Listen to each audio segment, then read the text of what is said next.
Hello student, मैं एकता सिंह आप सभी का ज्ञान चैतन्य चैनल में बहुत-बहुत स्वागत करती हूँ। आज के इस टॉपिक में हम मौर्य प्रशासन के बारे में देखेंगे। बाकी मौर्य साम्राज्य के जितने भी इम्पोर्टेंट शासक रहे हैं, उन सबको हमने पिछले वीडियो में किया था। तो यहाँ पर जो इसका प्रशासन रहेगा, केंद्रीय होगा, प्रांतीय होगा, ग्रामीण जितना भी है, उसको आज हम यहाँ पर कवर करते हैं। तो शुरू करते हैं।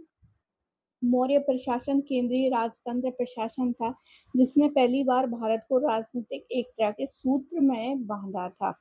अर्थशास्त्र में राजा को परामर्श दिया गया है कि वो संपूर्ण शक्ति को अपने हाथ में ग्रहण करे। अब अर्थशास्त्र के अकॉर्डिंग प्रजा के सुख में ही राजा का सुख है और प्रजा की भलाई में उसकी भलाई। राजा को जो अच्छा लगे वो हितकर नहीं है, वरन हितकर वो है जो प्रजा को अच्छा लगे। तो ये कोटेशन दिया है जो कि अर्थशास्त्र से लिया गया है। आगे देखते हैं। मौर्य साम्राज्य प्रथम साम्राज्य था जिसने लोक कल्याणकारी राज्य के स्वरूप को स्वीकार किया। तो सबसे इम्पोर्टेंट फैक्ट यही है कि मौर्य साम्राज्य ऐसा पहला ही साम्राज्य था जिसने लोक कल्याणकारी राज्य की जो स्वरूप है उसको साकार किया था। प्राचीन भारत में सबसे विस्तृत नौकरशाही मौर्य काल में थी। अर्थव्यवस्था पर राजकीय नियंत्रण सर्वाधिक था। कौटिल्य ने राजा के सप्तांग बताए हैं। कौन कौन से ये 7 अंग थे? तो राजा हो गया, सबसे पहले राजा हो गया। मतलब राज्य के लिए 7 अंग बताए हैं जो कि बहुत इम्पोर्टेंट है। राजा हो गया, अमात्य हो गया, बिल्कुल एक क्रम से ही याद करना। राजा, अमात्य, राष्ट्र या जनपद, दुर्ग हो गया, कोष हो गया, बालदंड, सोना या मित्र। और 7वां कौन सा है? मित्र। तो यहाँ से क्वेश्चन जो पूछता है वो पूछता है कि तीसरे नंबर पे कौन था, 7वें नंबर पे कौन था, या क्रम भी पूछ सकता है। तो आपको बिल्कुल राजा, अमात्य, जनपद, दुर्ग, कोष, सेना, मित्र। आगे देखते हैं। कौटिल्य ने अर्थशास्त्र में मंत्री परिषद को एक वैधानिक आवश्यक बताया है और कहा है कि राज्य एक पहिए पर नहीं चल सकता। तो यहाँ पर बताया कि राजा जो है वो तो एक ठीक है, राजा होना चाहिए, लेकिन उसके जो पहिए हैं वो क्या हैं?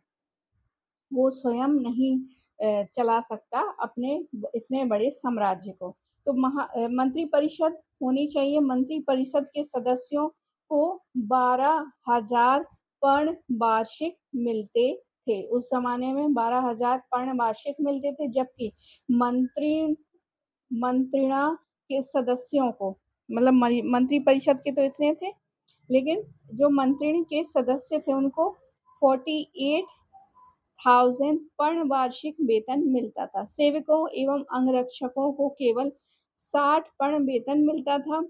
न्यूनतम वेतन जो है 60 पर्ण वार्षिक था। मंत्रिण बहुत ही विश्वसनीय व्यक्तियों की एक अत्यधिक छोटी परिषद होती थी। तो यहाँ पर दो, यहाँ पर एक तो मंत्री परिषद और एक होती थी मंत्रणा। तो मंत्री परिषद के सदस्यों को 12,000 और मंत्रणा को मिलता था 48,000। और ये बहुत छोटी हुआ करती थी, बहुत बड़ी नहीं हुआ करती थी, और प्रायः इसमें 3-4 व्यक्ति हुआ करते थे।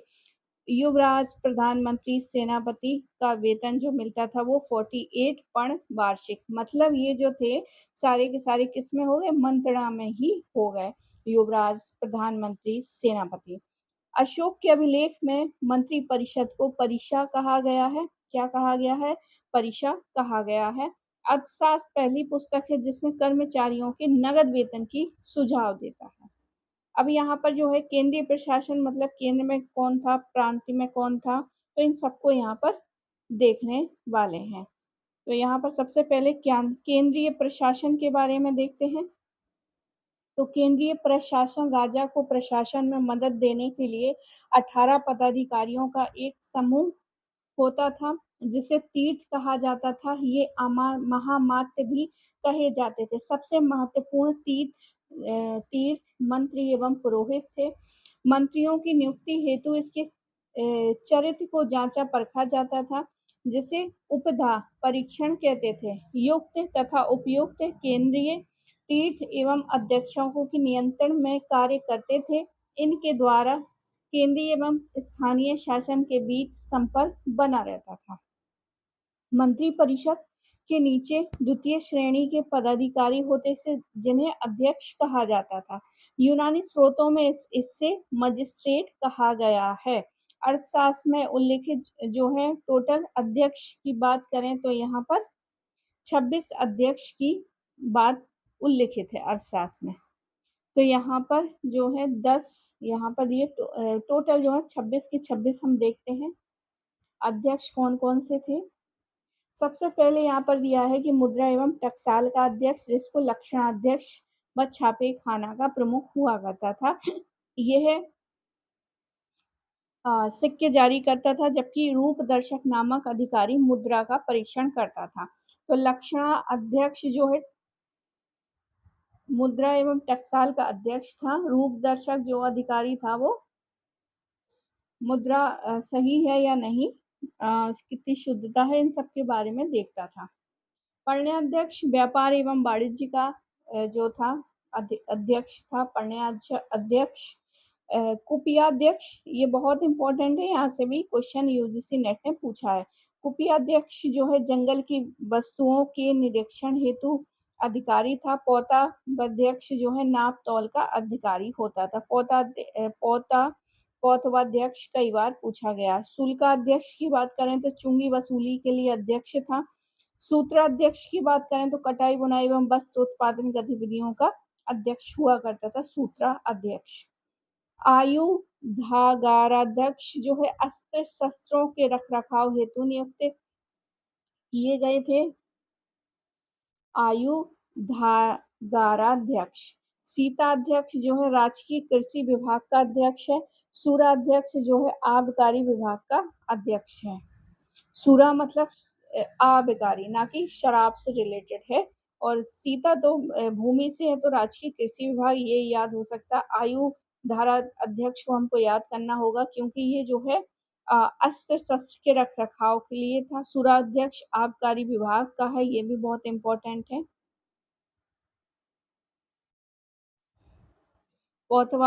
पौतवाध्यक्ष पूछ चुके हैं। आगे देखते हैं सूनाध्यक्ष जो है बूचड़ खाने का अध्यक्ष हुआ करता था और पशु पक्षियों के संरक्षण का भी कार्य करता था। अब आगे देखते हैं 10 हो चुके हैं। आक्राध्यक्ष खानों का अध्यक्ष हुआ करता था। विविताध्यक्ष चारागाहों का अध्यक्ष हुआ करता था। नवाध्यक्ष जो है नौसेना का। गणिका से आप समझ गए होंगे, वेश्या का निरीक्षक। संस्थाध्यक्ष जो है व्यापारिक मार्गों का अध्यक्ष हुआ करता था। लवणाध्यक्ष नमक अधिकारी था। लवण नमक अधिकारी था। मुद्रा अध्यक्ष जो है पासपोर्ट अधिकारी था। तो मुद्रा से मुद्रा नहीं समझना, मुद्रा मतलब पासपोर्ट अधिकारी। कोष्टागाराध्यक्ष जो है भंडार गृहों का अधिकारी हुआ करता था। स्वर्ण अध्यक्ष जो है स्वर्ण उत्पादन एवं शुद्धता के लिए मानकीकृत। और हस्ती अध्यक्ष हाथियों की देखरेख और अश्वों की एवं गोध्यक्ष भी हुआ करते थे।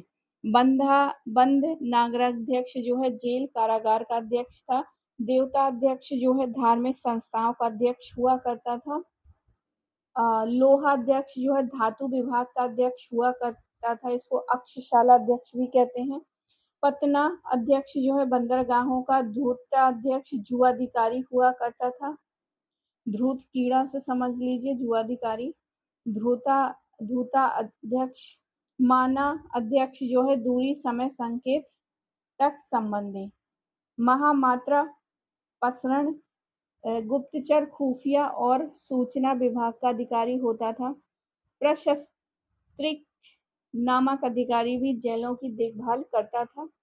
अर्थशास्त्र में अब ये तो हो गए हमारे 16 अध्यक्ष। अब हम 18 तीर्थों की बात कर लेते हैं। तो 18 तीर्थ हुआ करते थे कौन कौन से? मंत्री एवं पुरोहित, समाहर्ता, राजस्व का संग्रह करता हुआ करता था, सन्निधाती, कोषाध्यक्ष, सेनापति, युद्ध विभाग का मंत्री, युवराज राजा का उत्तराधिकारी, प्रतिष्ठा, कंठक शोधन यानी फौजदारी न्यायालय का न्यायाधीश हुआ करता था। नायक जो है सेना का संचालक हुआ करता था। कर्मांतिक जो है उद्योग धंधों का प्रधान निरीक्षक हुआ करता था। व्यवहारिक जो है धर्म स्थानीय दीवानी न्यायालय का अध्यक्ष न्यायाधीश हुआ करता था। व्यवहारिक मंत्रिपरिषदाध्यक्ष जो है मंत्री परिषद का अध्यक्ष हुआ करता था। दंडपाल जो है सेना की सामग्री जुटाने वाला अधिकारी हुआ करता था। इसके अलावा अंतपाल जो है सीमावर्ती दुर्ग का रक्षक, दुर्गपाल दुर्गों का प्रबंधक, नागरक नगर का अधिकारी हुआ करता था। प्रशस्ता राजकीय कागजों को सुरक्षित रखने एवं राजकीय आज्ञाओं को लिपिबद्ध करने वाला अधिकारी हुआ करता था। प्रशस्ता दी दो वारिक जो है राजमहलों का देख रेख करने वाला था। अंत वर्षिक जो है सम्राट की अंगरक्षक सेना का प्रधान हुआ करता था। आठविक जो है वन विभाग का प्रधान हुआ करता था। अशोक के अभिलेखों में पुरोहित का उल्लेख नहीं मिलता है, जबकि चंद्रगुप्त के समय यह महत्वपूर्ण था। ये तो हो गई केंद्रीय प्रशासन के बारे में। अब यहाँ पर बात करते हैं हम प्रांतीय प्रशासन के बारे में।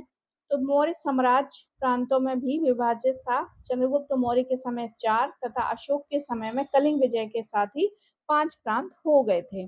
प्रांतों को चक्र कहा जाता था। तो प्रांतों को क्या कहा जाता था? चक्र कहा जाता था। एक तरफ देखते हैं कौन कौन से 5 थे। 5 अशोक के समय में थे, चंद्रगुप्त मौर्य के समय में 4 थे। तो बिंदुसार के समय में भी कितने होंगे? तो बिंदुसार के समय में ही 4 ही होंगे, क्योंकि जो 5वां है वह अशोक के समय आया था, कलिंग। तो उत्तरापथ पश्चिमोत्तर तक्षशिला इसकी राजधानी थी। दक्षिणापथ सुवर्णगिरी इसकी राजधानी थी। अवंती पश्चिम प्रांत उज्जैन हुआ करता था। मध्य प्रदेश पाटलिपुत्र, कलिंग जो है वो तोसली हुआ करती थी राजधानी। चंद्रगुप्त मौर्य ने सेल्यूकस से प्राप्त 4 प्रांतों को उत्तरापथ में शामिल कर लिया था। प्रांतों के अंतर्गत छोटे शासन केंद्र भी थे, जिसमें कुमार के अधीन महामात्य शासन किया करते थे। अशोक के तक्षशिला, उज्जैन एवं तोसली में कुमार नियुक्त किए गए। ये प्रांत पति थे तथा युवराज होते थे। प्रांतों का शासन राजवंश के किसी निकट संबंधी या राजकुमार द्वारा चलाया जाता था। पाटलिपुत्र के अधीन ही कौशाम्बी, सुवर्णगिरी के अधीन इसिला, तोसली के अधीन समापा में महामात्र रहते थे।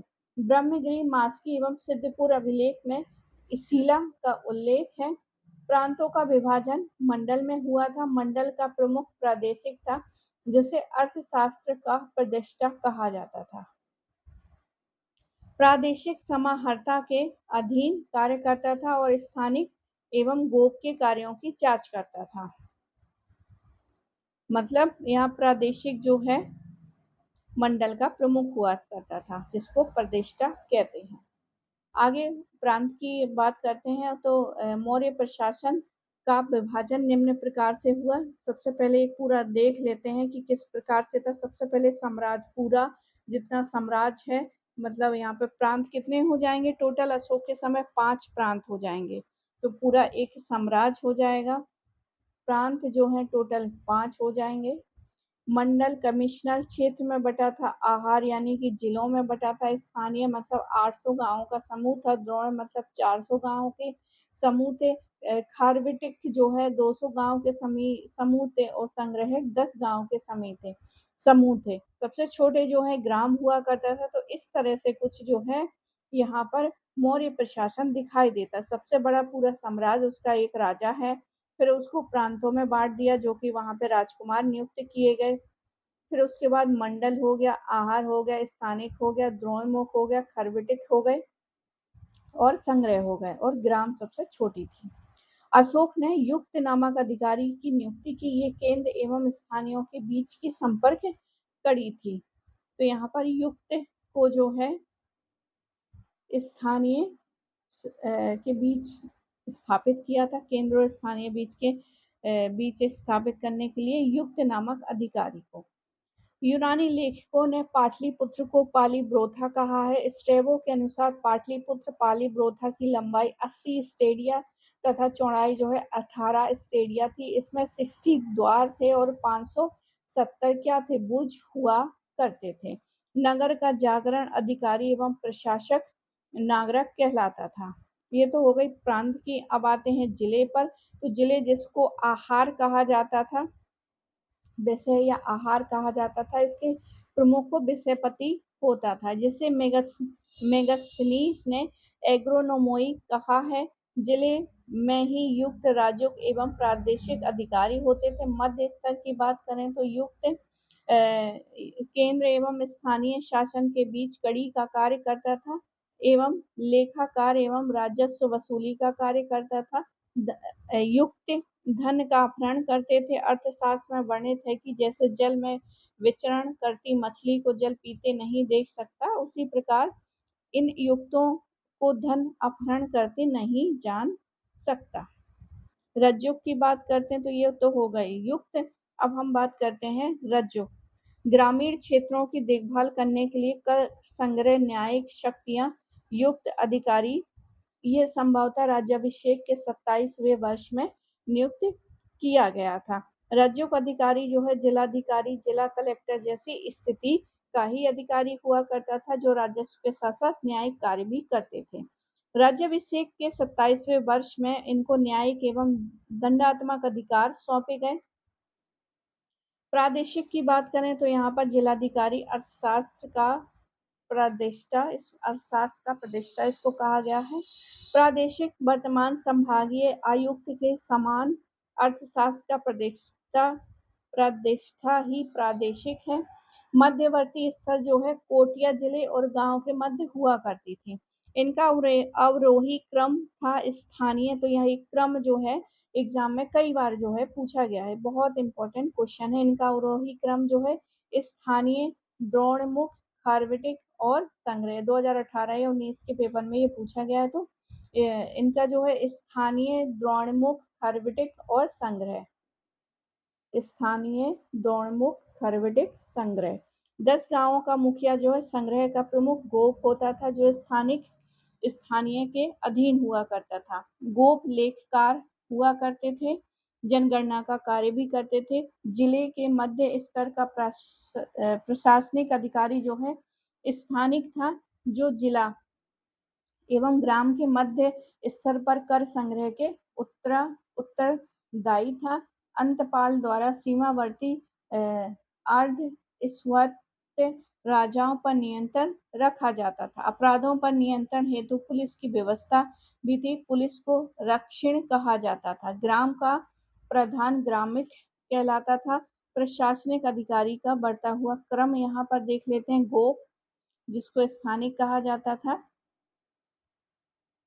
युक्ति, जिसको रज्जुक, गोप, स्थानिक, युक्त, रज्जुक, प्रादेशिक, विषयपति, समाहर्ता, महामात्र, प्रांतपति, राजा। तो अगर हम सबसे बड़ा देखें तो ये राजा होता था, फिर प्रांतपति होता था, फिर महामात्य होते थे। महामात्य के बाद समाहर्ता, विषयपति, प्रादेशिक, रज्जुक, युक्त, स्थानीय, गोपा। महामात्र उच्च अधिकारी हुआ करता था। महामात्र को केंद्र में राजा, प्रांतपति की जानकारी के बिना सीधे आदेश मिलते थे। प्रतिवेदन जो है राजा को सूचना देने वाला अधिकारी हुआ करता था। नगर प्रशासन की बात करें, कौटिल्य नगर प्रशासन का वर्णन नहीं करता, जबकि मेगास्थनीज के अनुसार पाटलिपुत्र का नगर प्रशासन 3 सदस्यों के एक मंडल द्वारा जो 6 समितियों में विभक्त चलाया जाता था। प्रत्येक समिति में 5 सदस्य थे। प्रथम समिति जो है उद्योग शिल्पियों का निरीक्षण करती थी। द्वितीय समिति विदेशियों की।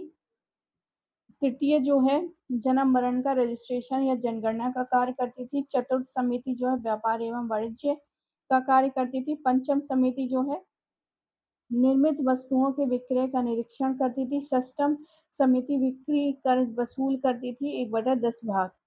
1/10 भाग। मेगास्थनीज नगर अधिकारियों को एस्टो, यहाँ से भी जो है क्वेश्चन पूछा गया है, बहुत इंपॉर्टेंट है। मेगास्थनीज नगर अधिकारी को एस्टोनोमोई कहता है।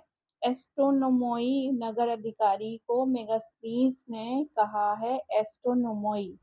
एग्रोनोमोई भी जिलाधिकारी में, तो एग्रोनोमोई कौन था? तो अधिकारी जिले में नामक अधिकारी, एग्रोनोमोई नामक अधिकारी सड़क एवं भवन का निर्माण करने का काम करता था और एस्ट्रोनोमोई नगर अधिकारी था। एक एस्ट्रो है, एक एग्रो।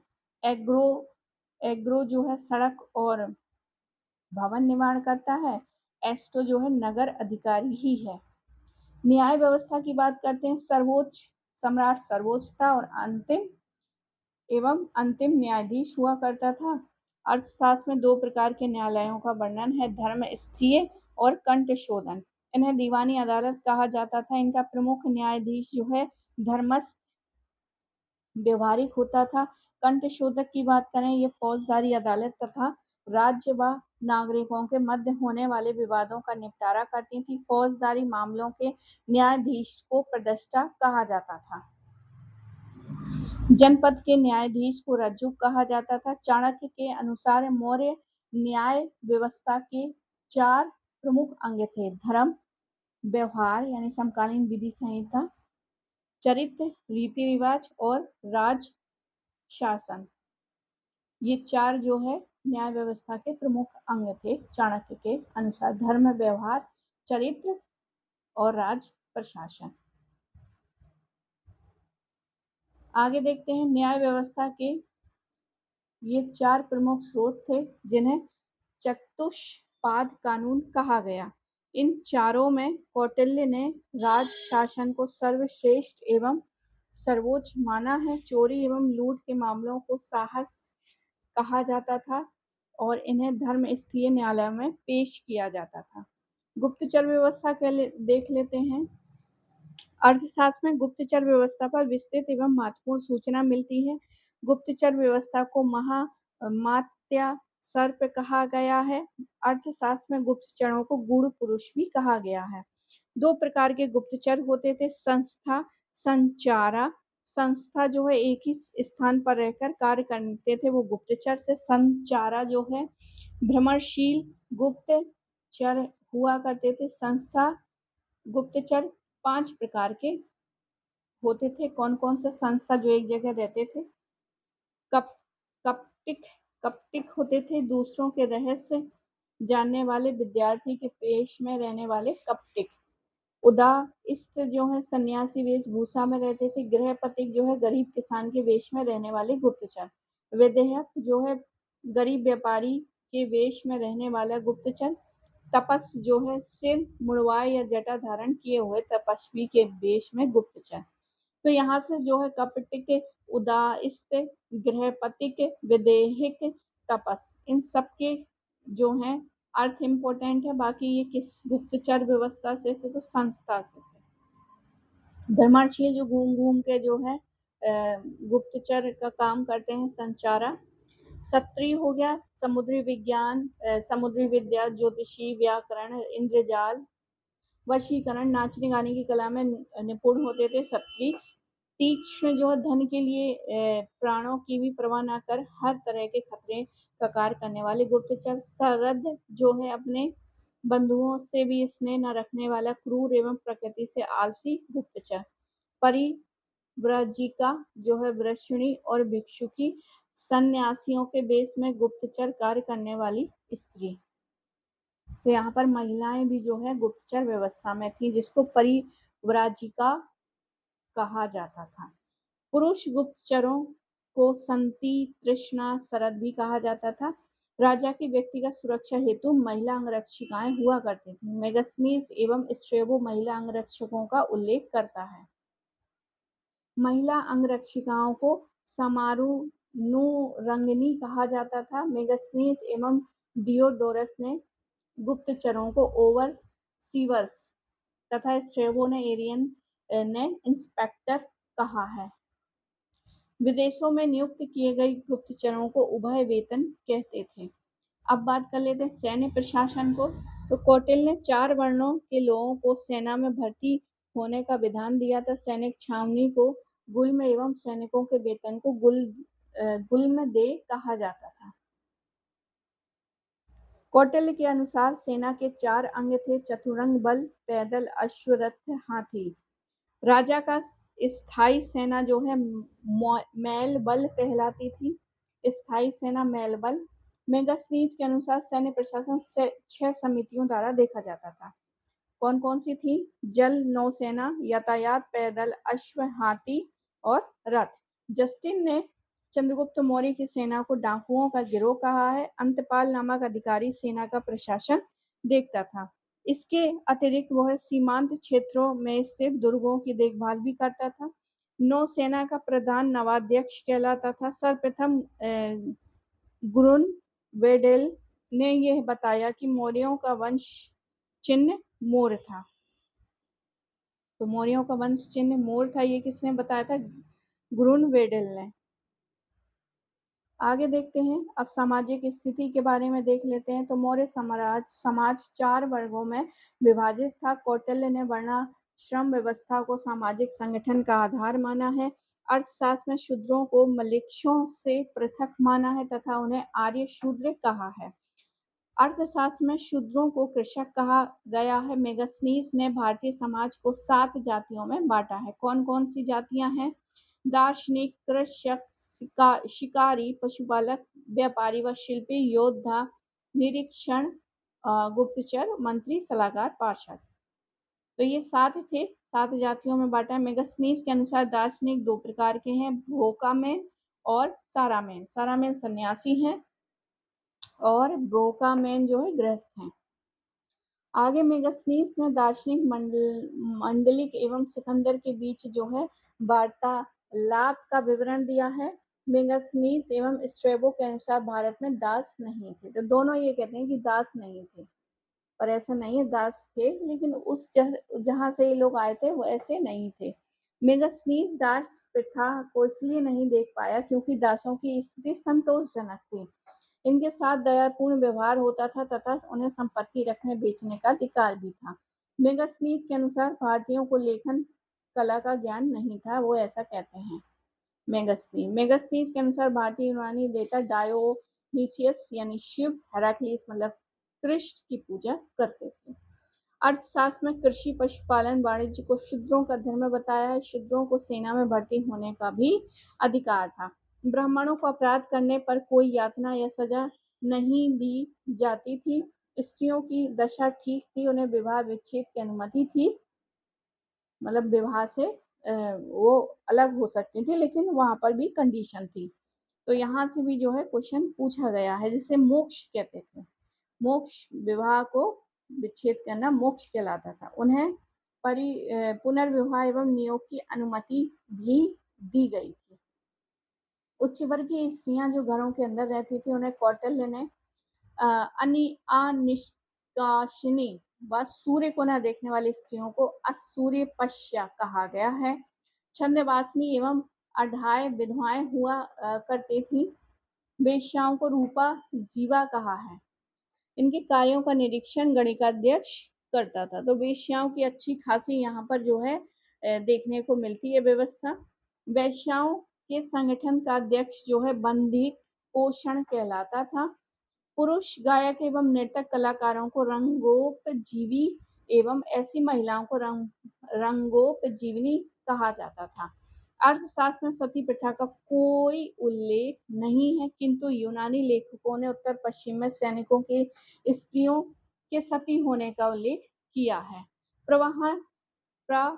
प्रवाहन एक सामूहिक समारोह था जिसमें खाने पीने की चीजों का प्रचुर इस्तेमाल होता था। कौटिल्य के अनुसार स्थायी अस्थायी रूप से बंधक एवं आश्रित दास जो है आहितक कहलाते थे। कौटिल्य ने 9 प्रकार के दासों का उल्लेख किया है। कौटिल्य के अनुसार केवल अनार्य, मलेच्छ और युद्धबंदी को ही दास बनाया जाता था। मौर्य काल की एक महत्वपूर्ण सामाजिक घटना दासों को बड़े पैमाने पर कृषि कार्य में लगाया जाना था। सर्वप्रथम दासों को कृषि कार्य में बुद्ध युग में लगाया गया। कौटिल्य के अनुसार किसी भी परिस्थितियों में आर्य, ब्राह्मण, क्षत्रिय, वैश्य एवं शूद्र दास नहीं बनाया जा सकता था। हेंग सांग ने कपिशा में अशोक के स्तूप का उल्लेख किया है। ब्राह्मणों को राज्य से मिलने वाली कर मुक्त भूमि को अर्थशास्त्र में ब्रह्मदेव कहा गया है। ग्रीक लेखकों ने गंगा नदी का उल्लेख उपा इससे देवी के रूप में किया है। अर्थशास्त्र ने देवताओं की मूर्तियां बनाने वाले शिल्पियों को देवता कारु कहा जाता है। मौर्य काल में वैदिक एवं बौद्ध धर्म अधिक प्रसिद्ध हैं। कौटिल्य ने 8 प्रकार के विवाहों का उल्लेख बताया है। त्रिपिटकों में 4 प्रकार के चिकित्सक बताए गए हैं। प्रेक्षा तमाशा के लिए लाइसेंस अनिवार्य हुआ करता था। पतंजलि ने मौर्य एवं शुंगों को नाग पंचमी उत्सव बताया है। पतंजलि को शेष नाग का अवतार माना जाता है। परिहार शब्द करों में छूट से संबंधित था। पुण्यवर्धन का साम्य उत्तर बंगाल से है। मौर्यकालीन अर्थव्यवस्था देखते हैं। तो मौर्यकालीन अर्थव्यवस्था में राज्य की अर्थव्यवस्था कृषि, पशुपालन एवं वाणिज्य पर आधारित थी, जिसे सम्मिलित रूप से वार्ता कहा जाता था। कौटिल्य ने सर्वप्रथम वार्ता को शूद्र वर्ण की सामान्य प्रवृत्ति माना है। मौर्य काल में पहली बार राजस्व प्रणाली की रूपरेखा तैयार की गई। मौर्यों का वित्तीय वर्ष जो है राजकोषीय वर्ष आषाढ़ माह से प्रारंभ होता है। अर्थशास्त्र में भूस्वामी को क्षेत्रक कहा जाता है। काश्तकार को उपवास कहा जाता है। मेगास्थनीज, स्ट्रैबो एवं एरियन के अनुसार सारी भूमि राजा की होती थी। भूमि पर अधिकार राजा एवं कृषक दोनों का था। अर्थशास्त्र के अनुसार दासों का कृषि कार्य में लगाया जाता था। यह एक महत्वपूर्ण सामाजिक परिवर्तन था। अर्थशास्त्र में परिणय कर का उल्लेख है। यह एक आपातकालीन कर है। अर्थशास्त्र में कुल 21 प्रकार के करों का उल्लेख है। कर मुक्त गांवों को परिहारिका कहा जाता था। जो गांव सैनिक आपूर्ति करते थे उन्हें आयुधिका तथा जो गांव कच्चे माल की आपूर्ति करते थे उन्हें कुप्पी कहा जाता था। अशोक के रुमनदेही अभिलेख में केवल 2 करों का उल्लेख मिलता है, बलि और भाग। निजी भूमि से प्राप्त आय भाग कहलाती थी और राजकीय भूमि से प्राप्त आय जो है सीता कहलाती थी। राजकीय कृषि विभाग का अध्यक्ष सीताध्यक्ष कहलाता था और अर्थशास्त्र में हल जोतकर उत्पन्न किए गए पदार्थ को सीता कहा जाता था। मेगास्थनीज के अनुसार भारत में अकाल नहीं पड़ता था, जबकि अर्थशास्त्र के अनुसार भारत में अकाल पड़ते थे। अर्थशास्त्र में अकाल के समय राजा द्वारा जनता की भलाई के उपाय का भी वर्णन किया गया है। नमक, खान, जंगल, शराब, जहाजरानी आदि से संबंधित व्यवसाय राज्य के नियंत्रण में था। जंगल 2 प्रकार के थे, हस्तिवन, द्रव्यवन। कौटिल्य ने अर्थशास्त्र में 10 प्रकार की भूमियों का भी वर्णन किया है, जो इस प्रकार हैं। अदेव मात्रक वह भूमि जो बिना वर्षा के कृत्रिम साधनों से भी अच्छी खेती हो जाती थी, वो अदेव मात्रक कहलाती थी। देव मात्रक सिर्फ वर्षा द्वारा ही खेती पर निर्भर था, वो देव मात्रक। कृष्ट मतलब जुती हुई भूमि, अकृष्ट बिना जुती हुई भूमि, स्थल मतलब ऊंची भूमि। भूमि कर की आय का प्रमुख स्रोत, भूमि कर ही जो है आय का प्रमुख स्रोत हुआ करता था और यह उपज का 1/6 भाग होता था। सिंचित भूमि पर कुल भूमि कर जो है सिंचाई कर को मिलाकर उपज का 1/2 भाग हुआ करता था। उदक भाग जो है मौर्य काल में वसूल किए जाने वाला जो है उदक भाग जो है कृत्रिम सिंचाई कर हुआ करता था। द्रोण जो है अनाज की माप एवं निवर्तन जो है भूमि नाप की इकाई हुआ करती थी और यहाँ पर कुछ कर हैं, जैसे कि भाग कृषकों द्वारा उत्पादित कृषि उत्पादकों पर कर, सीता जो है राजकीय एवं वन्य भूमि में आय कर, प्रणय जो है आपातकालीन कर हुआ करता है, बलि ये प्रकार का भू राजस्व हुआ करता, हिरण्य जो है नगद कर हुआ करता था। सेतुबंध जो है राज्य की ओर से सिंचाई के प्रबंध हेतु कर और वेष्टि जो है बेकार बेगार मतलब यहाँ पर जो है उनको काम के बदले श्रम के बदले कुछ भी नहीं मिलता था। कुछ अन्य कर थे जैसे पंकोद, सन्नी, रोधे, सड़क पर कीचड़ फैलाने पर कर लगाया जाता था। वर्तनी सड़क कर हुआ करता था। तर दे पुल पार करने पर। सेतु फल फूल सब्जियों पर। पिंड कर जो है संपूर्ण गांव पर। सामूहिक उपयुक्त करों के अतिरिक्त आवागमन के मार्ग, साधनों और चारागाहों आदि पर कर लगते थे। कौटिल्य चावल की फसल को सर्वोत्तम एवं ईख को निकृष्ट बताते हैं। प्राकृतिक स्रोतों से सिंचाई, सहोदय सेतु एवं कृत्रिम उपायों से सिंचाई, आहायोदक सेतु कहलाती थी। अर्थशास्त्र में आय के 7 साधन हैं: दुर्ग, राष्ट्र, खनिज, सेतु, वन और वज्र को राज्य का आय रूपी शरीर कहा है। मौर्य काल में हाथी दांत व्यापार विकसित अवस्था में था तथा काशी इसका प्रमुख केंद्र था। हाथी दांत का व्यापार काशी में हुआ करता था। अर्थशास्त्र के अनुसार वार्षिक ब्याज दर जो है 15% थी। सर्वाधिक ब्याज दर जो है समुद्र के व्यापार करने वाले व्यापारियों पर थी। टकसाल के अधिकारियों हेतु कौटिल्य ने सौवर्णिक एवं लक्षणाध्यक्ष नाम लिए हैं।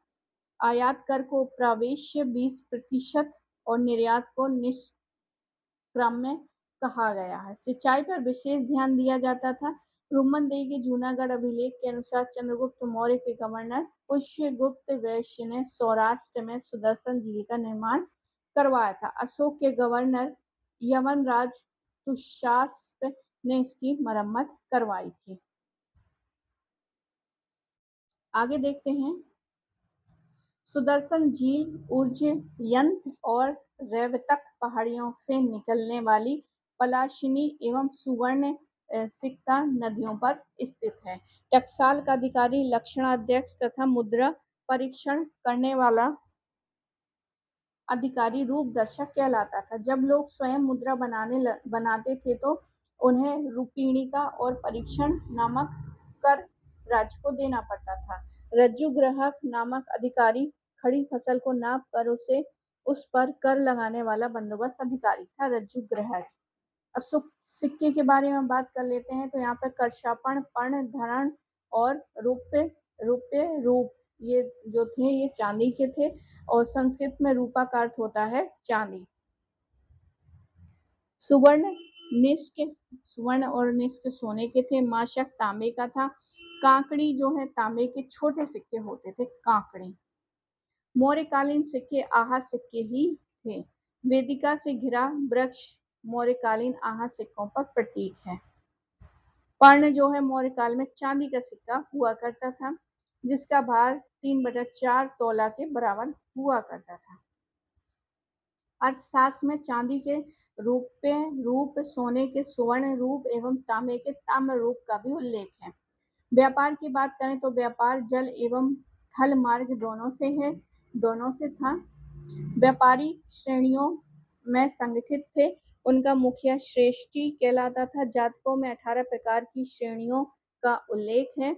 व्यापारिक जहाजों का निर्माण भी एक प्रमुख उद्योग था। स्ट्रैबो तथा कौटिल्य के अनुसार जहाज निर्माण पर राज्य का एकाधिकार था।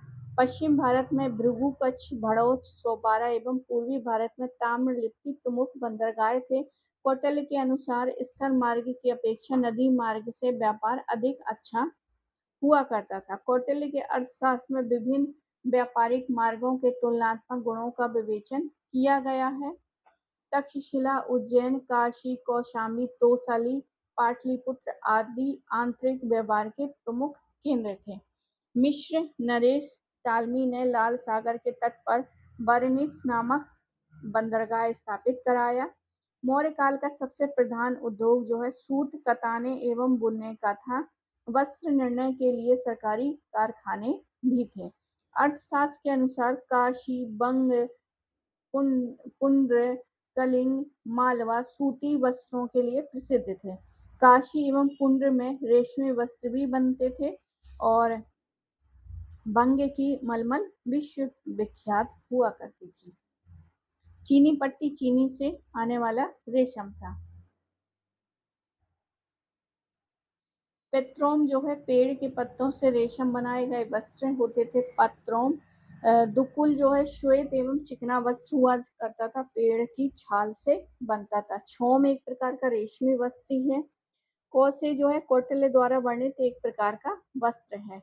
श्रेणी न्यायालय का प्रधान महाश्रेष्ठिन कहलाता था। यूनानी लेखक कार्टियस ने श्वेत लोहे की तलवार का उल्लेख किया है तथा ये भी कहा है कि मौर्य काल में लोहे उद्योग उन्नत विकसित अवस्था में थी। भारत विदेश में हाथी दांत, मोती, कछुआ, सीपिया, रंग, नील एवं वस्त्र निर्यात करता था जबकि सोना, कीमती वस्त्र, मीठी शराब आयात करता था। स्थानीय वस्तुओं पर 4% एवं विदेशों से आयातित वस्तुओं पर 10% बिक्री कर था। कार्टियस के अनुसार भारतीय सन के वस्त्र एवं वृक्षों की छाल का भोजपत्र प्रयोग लिखने के लिए करते थे। स्टेबो के अनुसार भारतीय सन के वस्त्र के टुकड़ों पर लिखते थे। भारतीय जो सूती वस्त्र पहनते थे उन्हें श्वेत रंग के थे और अन्यत्र जो है उपलब्ध किसी भी सूती वस्त्र में अधिक चमक नहीं था। नियार्कस ने ये कहा है। व्यापारिक मार्गों की बात करते हैं तो व्यापारिक मार्ग जो है आर्थिक एवं प्रशासनिक आवश्यकता हेतु राजमार्गों की जरूरत थी।